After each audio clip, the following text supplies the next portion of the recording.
masalah poligami. Kalau wah ibu-ibu di sini pada langsung gitu.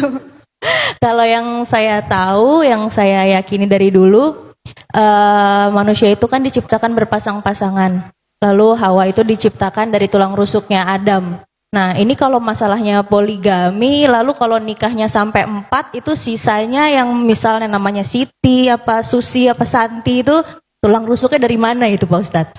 Terus sama kalau memang diperbolehkan asalkan bisa adil, katanya gitu ya Pak Ustadz.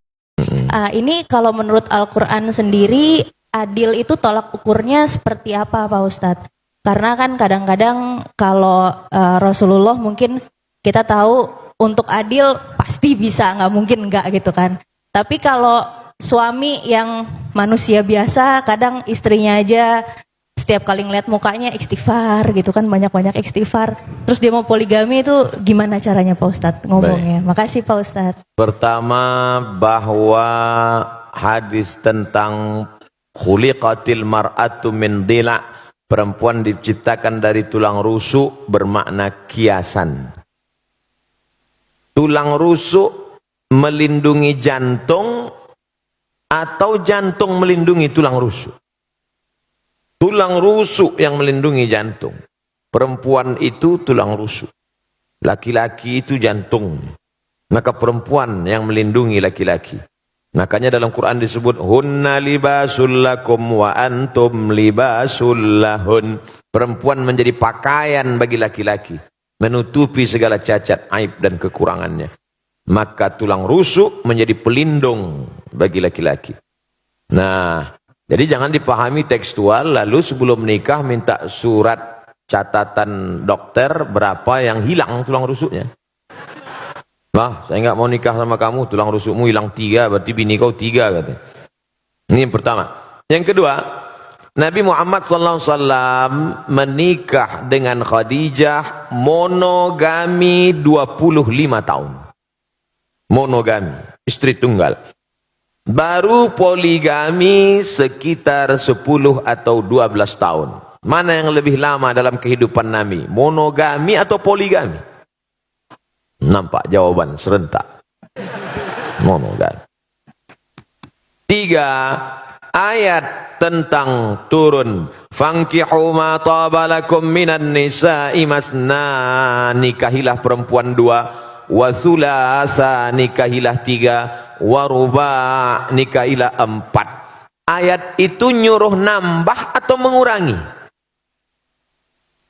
Mengurangi. Karena dulu orang Makkah istrinya unlimited edition. Maka turun ayat ini untuk menyuruh kurangi.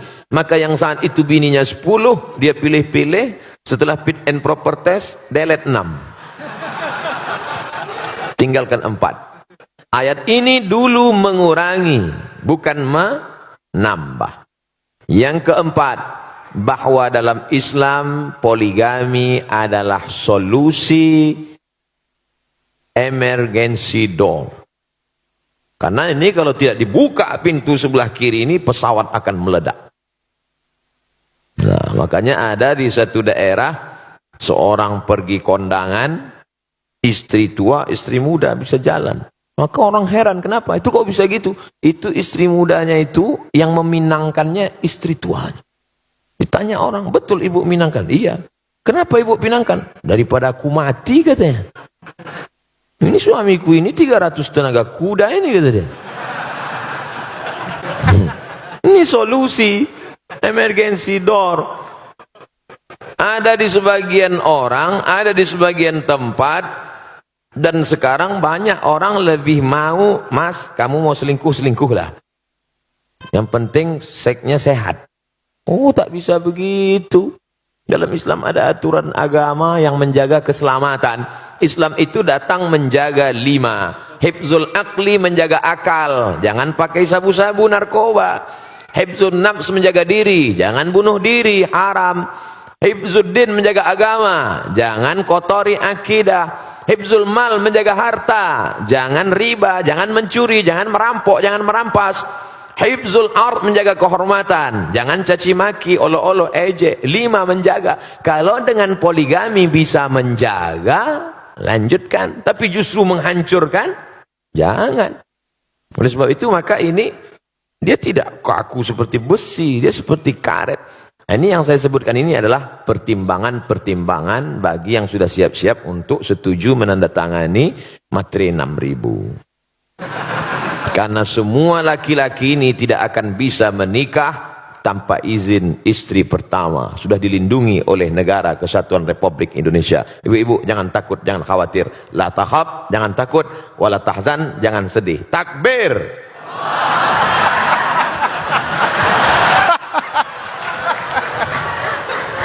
Pas istri saya lihat Ustaz. Alhamdulillah ya, aman ya ibu-ibu ya. Aman. Baiklah, berikutnya kami persilakan Ustaz untuk pertanyaan yang dari kertas. Apa yang dimaksud punuk unta? Sebuah hadis yang diutarakan untuk wanita. Punuk unta salah satu sampel contoh. Tapi banyak hadis lain, substansi maknanya adalah, saya sebutkan satu. Ayat Quran bahkan. La yadribna bi arjulihidna, janganlah memukul kaki ke lantai. Dipakai gelang kaki bergemerincing, yadribna bi arjulihidna, dipukulkan kaki ke lantai waktu jalan. Kerincing, kerincing, kerincing, kerincing, kerincing. 1. 2. La tabarrujna tabarrujal jahiliyatil ula, jangan bersolek-solek jahiliyah. 3. Jangan memakai seperti punuk unta naik ke atas. Dari 3 sampel contoh ini makna substansinya adalah norak, berlebihan, lebih dari normal, abnormal, supaya diperhatikan orang. Adapun sekedar mengikat rambut, kebetulan rambut dia panjang, maka diikatnya pakai karet gula,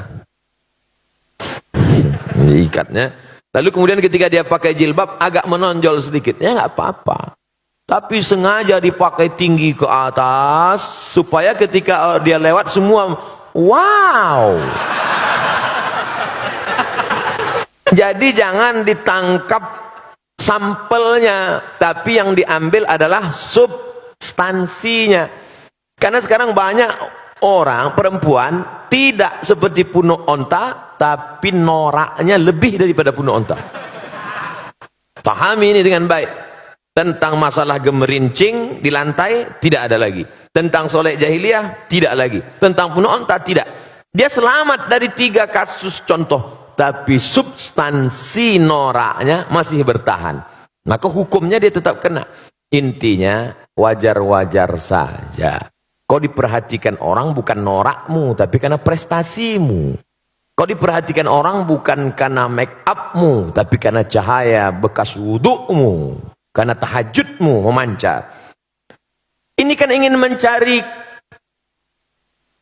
hati orang supaya suka. Padahal hati orang itu punya Allah. Kalau Allah sudah menanamkan cinta ke dalam hatimu, maka hati-hati hamba itu pun ikut cinta kepada engkau. Oleh sebab itu maka raihlah cinta Allah dengan tahajud, raihlah cinta Allah dengan baca Quran dan zikir, bukan dengan yang semu, bukan dengan yang hilang. Karena kita akan capek melelahkan diri sendiri hanya dengan kepalsuan-kepalsuan.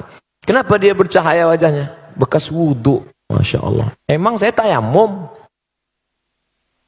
Artinya kita tetap beramal, berdoa, biarlah orang suka, karena Allah menanamkan suka itu, bukan karena dibuat-buat.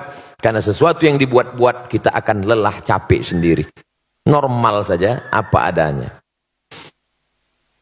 Apa boleh seorang anak naik haji, tapi orang tuanya belum pernah pergi haji? Pulang dari sini, kau ambil kain selendang, kau gendong ibumu dari Jakarta jalan kaki ke kota Makkah. Sampai di Makkah kau tawaf 7 putaran, naik ke Bukit Safa, pergi ke Marwah 7 putaran, tahallul. maka belum dapat menebus sekali teriakannya saat melahirkanmu. Oleh sebab itu yang punya uang, senangkanlah hati orang tua. Buatlah ibumu seperti raja, maka rezekimu akan seperti raja-raja. Bukan hadis Nabi, saya ketemu di grup WhatsApp. Senangkan orang tua, karena setelah Allah langsung orang tua. Wa qadha rabbuka alla ta'budu illa iyyah. Allah mewajibkan engkau hanya beribadah kepada Allah. Habis Allah, wabil walidaini ihsana, berbakti kepada orang tua. Kalau masih hidup dia senangkan.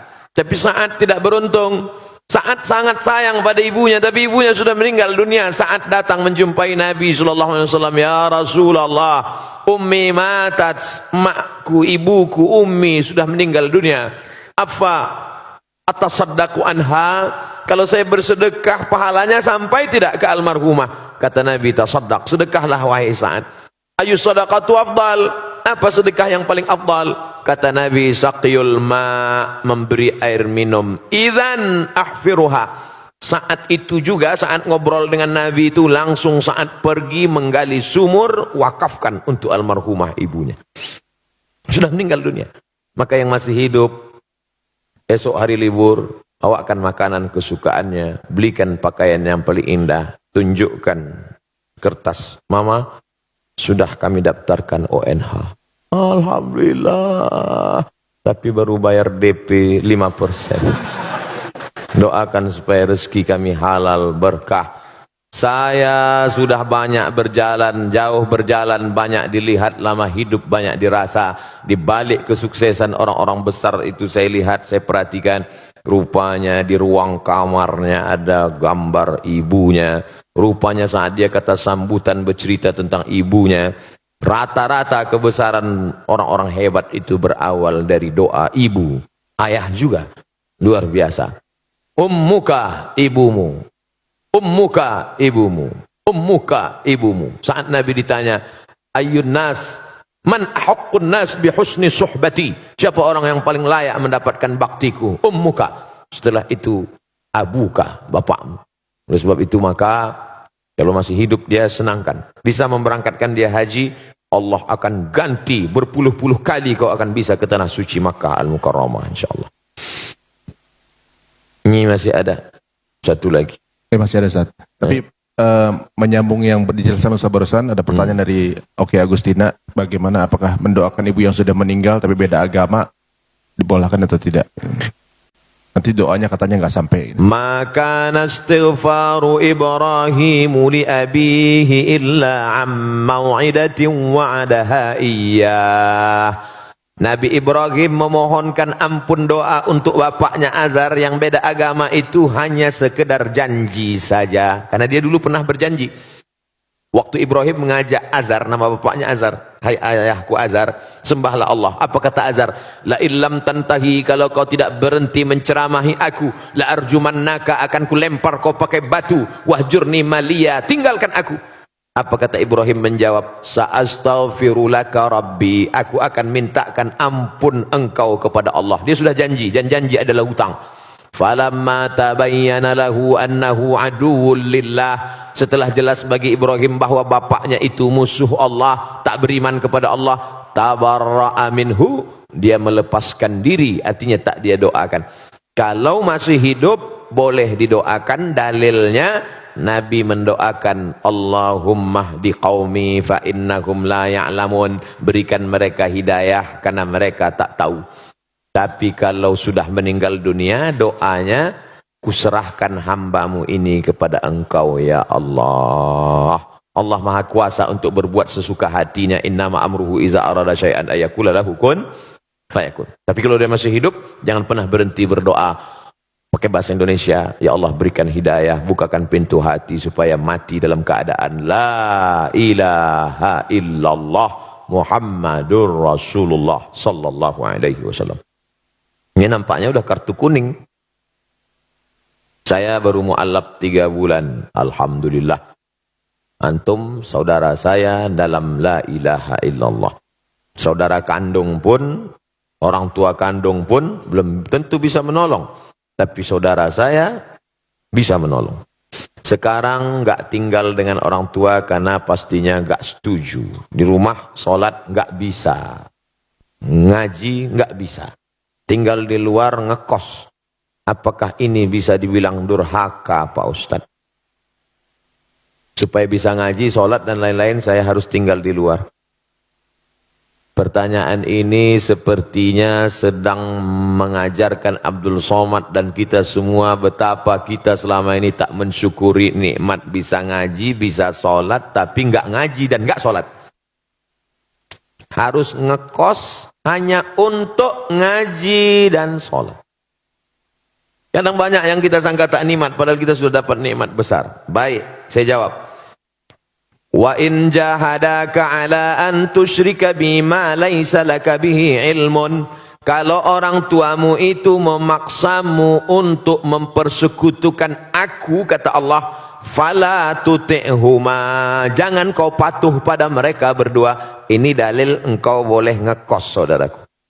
Karena kalau kau tetap di situ, dia akan paksa. Maka kata Allah, fala tuti'huma, jangan kau patuh dengan dia. Tapi ayat itu belum potong, baca ujungnya.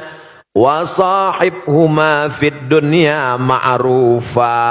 Tetaplah engkau berinteraksi, berbakti kepada mereka. Kontradiktif.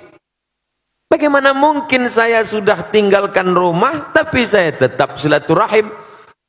Engkau tinggalkan karena niatmu supaya bisa sholat, supaya bisa ngaji, maka ngekos, tapi silaturahim jangan putus. Mama, papa, apa kabar? Sudah makan pagi? Sehat? Mau dia balas caci maki, sumpah serapah, anggap itu bagian cara Allah menghapuskan dosa, cara Allah mengangkat derajat, cara Allah melatih hati. Jangan pernah berhenti, tiap pagi, tiap hari doakan dia. Tapi untuk mempertahankan supaya bisa sholat, supaya bisa ngaji. Mudah-mudahan Allah berikan hidayah sehingga sampai masanya nanti. Sulitkah bagi Allah? Tak ada yang sulit. Qalbul mu'min baina asabi'ir rahman. Hati manusia ini di jari jemari Allah. Di jari jemari kuasa kudrat iradat Allah SWT. Insya'a, kalau dia mau dia buat begini, kalau dia mau dia buat begini. Lalu kenapa tidak dia kasih saja hidayah semua Pak Ustaz? Kalau semua dia kasih hidayah, lalu kita dapat apa? Ayyahdiyallahu bika rajulan wahidan. Satu orang dapat hidayah karena mulutmu, karena SMS-mu, karena share-mu, karena statusmu. Khairum min humurin na'am. Lebih baik daripada kau memiliki seekor onta yang merah. Pernah Bapak Ibu, kawan-kawan melihat onta warna merah? Onta itu kuning, hitam yang jarang-jarang mandi. Dan ada onta merah. Onta merah, onta yang bulunya kemerahan seperti brown, seperti itu mahogani, adalah onta termahal yang unik. Maka orang yang tak dapat, dia dapat. Boleh jadi Ustadz Somad yang ceramah tak dapat itu, karena Ustadz Somad menceramahi orang yang sudah baik-baik semua. Orang yang sudah ngaji. Setelah yang sudah hijrah, sudah ngaji, kumpul, barulah datang Abdul Somad. Assalamualaikum warahmatullahi. Sementara ada yang dia bukan ustadz, tapi dengan merangkul, sering ngajak, ngaji, akhirnya dapat hidayah. Maka jangan pernah berhenti, tetap ngekos, tetap sampai Allah bukakan pintu hati hidayahnya, insyaAllah. Amin. Ya Rabbal Alamin.